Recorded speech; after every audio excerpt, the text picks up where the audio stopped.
इस मूवी की शुरुआत में हमें नेथन नाम का एक एजेंट दिखाया जाता है। ये एक खुफिया एजेंसी के लिए काम करता है और एक काफ़ी बड़ी जंग की तैयारी चल रही होती है। वो इस मिशन के बारे में बात करने के लिए अपने सीनियर से मिलता है। वो परेशान होता है और कहता है कि कुछ दिन पहले एक लेबॉर्ट्री में कुछ डाकुओं ने हमला किया होता है। वहाँ से सूटकेस चोरी करके ले गए थे और इसके पीछे एक काफ़ी बड़ी एजेंसी है। इस सूटकेस में काफ़ी खतरनाक चीज़ है। अब इस चीज़ का पता चलाने के लिए इसे एक टीम की ज़रूरत है, जिसके लिए वो ओरसन को चुनता है, जो कि एक एजेंट होता है। लेकिन ये चीज एडी को पसंद नहीं आती। नेथन सब संभाल लेगा ये बोलता है और फिर एडी इसे मंजूरी दे देता है। फिर नेथन अपनी पूरी टीम से मिलता है, जिसमें ओरसन और सारा नाम की लड़की होती है, जो कि एक हैकर और जेजे नाम का एक स्नाइपर भी होता है। इसके बाद वो सब एक मॉल में इकट्ठे हो जाते हैं और फिर एक साइंटिस्ट को दिखाया जाता है जो सूटकेस लेकर चल रहा होता है। ये लोग इसे अगवा कर ले जाते हैं। इन लोगों को इसकी हार्ड डिस्क चाहिए होती है जो इसके बैग में होती है।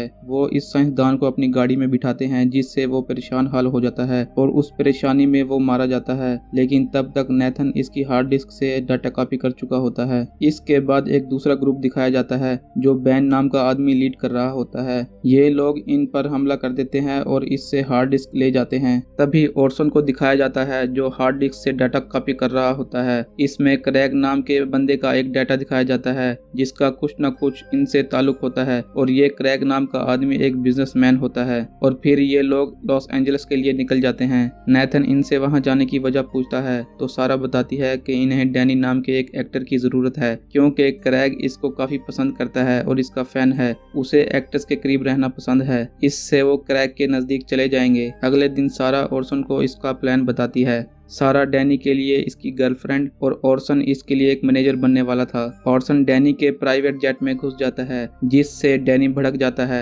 ओरसन इसे बोलता है कि वो एक मिशन कर रहा है, इसे इसकी जरूरत है। डैनी इसे मना कर देता है। ओरसन इसको ब्लैकमेल करने की कोशिश करता है तो डैनी मान जाता है। अगले दिन तीनों एक पार्टी में क्रैग से मिलने वाले होते हैं, लेकिन डैनी डर जाता है। तो ये सब लोग इसे बताते हैं कि इसे तो सिर्फ मूवी की तरह एक्टिंग करनी है, ये दोनों इसे कुछ नहीं होने देंगे। अब ये तीनों पार्टी में चले जाते हैं और पीछे से नेथन इन पर नजर रखे हुए था। तभी हमें क्रैग को दिखाया जाता है जो अपने इन्वेस्टर, जिनका नाम टॉम और हैरी होता है, इनसे बात कर रहा होता है। क्रैग की नजर डैनी पर पड़ती है। वो इसे देखकर बहुत खुश होता है और डैनी से आकर बात करना शुरू कर देता है। डैनी अपनी गर्लफ्रेंड सारा और न्यू मैनेजर ओरसन को क्रैग से मिलवाता है और फिर क्रैग इनको अपने इन्वेस्टर से मिलवाता है और अपने प्रोजेक्ट के बारे में बताता है। और यहाँ पर डैनी भी ओरसन की झूठी तारीफ करता है कि इसकी वजह से इसके पैसे डबल हो गए हैं। क्रैग की असिस्टेंट नीचे की तरफ जाती है। सारा भी इसी के पीछे पीछे नीचे की तरफ चली जाती है और वहां पर जाकर टेबल के नीचे एक डिवाइस लगा देती है। और फिर ऊपर आकर सारा डैनी और क्रैग से मिलती है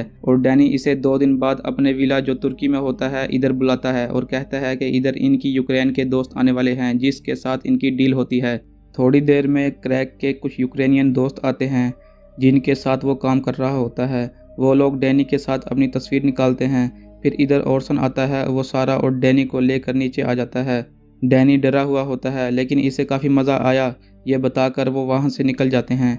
इनके जाने के बाद क्रैग और यूक्रेनियन दोस्त के दरमियान $10 बिलियन की डील होती है, जो माइक्रोफोन के जरिए नेथन सुन लेता है। अगले दिन नेथन अपनी टीम के साथ प्लान कर रहा होता है कि ये आखिर 10 बिलियन डील किस चीज़ की है। और फिर इससे नेक्स्ट डे ओरसन पैब्लो के घर घुसता है। वो इसके एसी में नींद की गैस छोड़ देता है, जिससे सब लोग सो जाते हैं। और फिर ओरसन आगे बढ़कर पैब्लो के घर की तलाशी लेता है। वहाँ से कुछ कीमती जेवरात चुरा लेता है और उसके लैपटॉप से डाटा भी कॉपी कर लेता है। जब वो डाटा कॉपी करके बाहर निकलने लगता है तो 2 गार्ड इसे आकर पकड़ लेते हैं।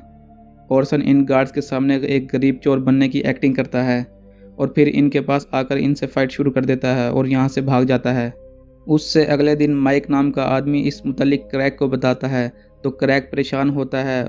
उसे इस मुतल्लिक ज़्यादा चीज़ें नहीं पता होती। वो इसे बताता है कि इनका सिर्फ ज्वेलरी ही चोरी होती है। अब इनकी डील आगे बढ़ेगी। ओरसन के चुराए गए डाटा को जांचने के बाद सारा इन्हें बताती है कि इसमें कुछ खास सीक्रेट नहीं मिले।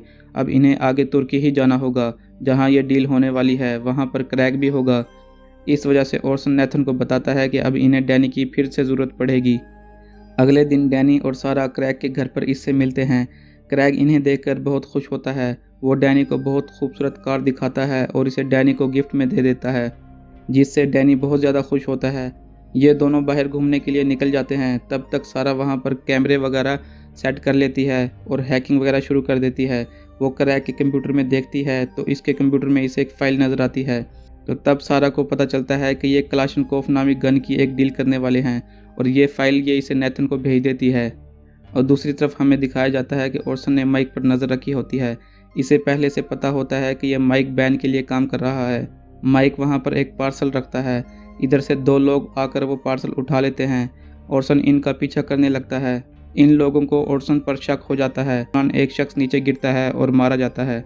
ओरसन पार्सल को लेकर जेजे के साथ गाड़ी में निकलता है।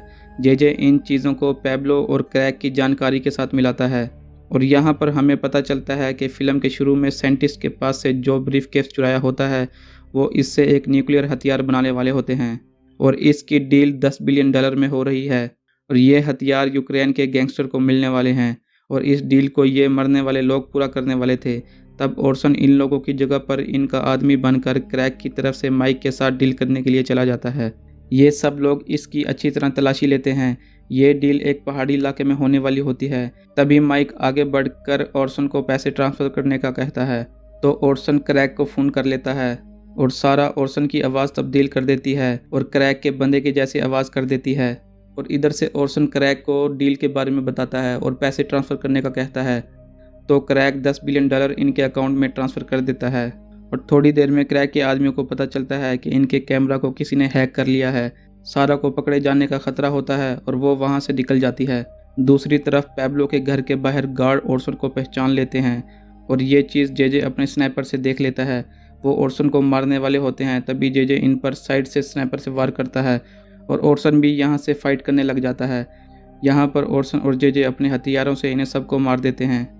दूसरी तरफ क्रैक को भी डैनी और सारा पर शक होता है, लेकिन तब तक डैनी और सारा कार लेकर वहाँ से निकल जाते हैं।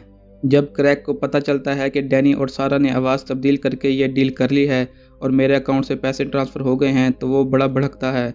और दूसरी तरफ दिखाया जाता है कि सारा नेथन से मदद मांगती है क्योंकि इनकी जान खतरे में होती है। इनके पीछे क्रैक के आदमी गोली चला रहे होते हैं।